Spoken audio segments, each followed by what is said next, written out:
Yun, ito po yung car seat na gifted. Baby car seat. Tapos, yun, may mga warning sign po siya, sticker. Tapos, ito yung rearward facing, forward facing. Yan po.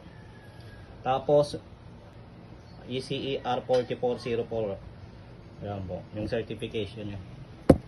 Sa likod, yun, meron siyang another ano dito sa bakal para sa may seat belt. Yung mga tela niya ito, natanggal din po yan.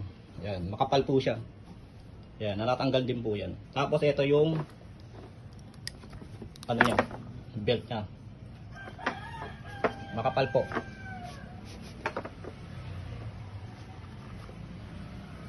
Ito nakatanggal din. Ito ang napipress to para sa may latch po.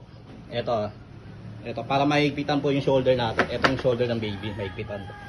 Meron po siyang dalawang level. Ito po. Pwede nyo rito sa ibaba to, pwede sa taas. Ito po naka forward facing po siya. Yan po ang setup ng forward facing. Pagkatapos yung latch ninyo, yan, meron po siya rito. Dito. Pwede po siya paikot doon, pag ganun.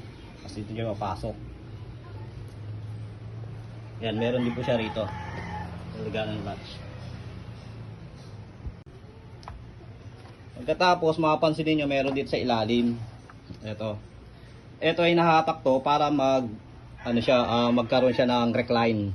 So, 3 beses siya magre-recline. Yan, taas nyo lang, yan. Na-recline na siya agad. Yan po ang recline niya. Ganito naman po yung rearward facing. Yung rearward facing po, dapat nasa likod po siya nakaupo. Rearward at forward facing, dapat po yung bata po nakalikod sa second layer ng upuan. Sa likod po ng driver seat. Yan po ang rearward facing. Yung reclinable po na position, ina-allow po yan kapag nasa may rearward facing yung baby. Ito po. Ito naka-recline na po siya. Tapos rearward facing. Ito.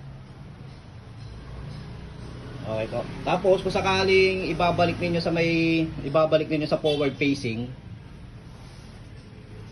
ito, ipindutin niyo lang 'to pataas, as ibaba na lang. Ayan po. Ayan, hindi na po siya recline. Ayan po ang hindi recline.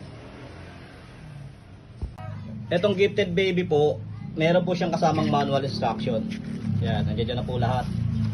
Yung pagkakabit ng seat belt. Yan. Tapos yan, mga pinapaliwanag kung saan pwede, saan yung bawal, yan. Yan na po lahat. Yan.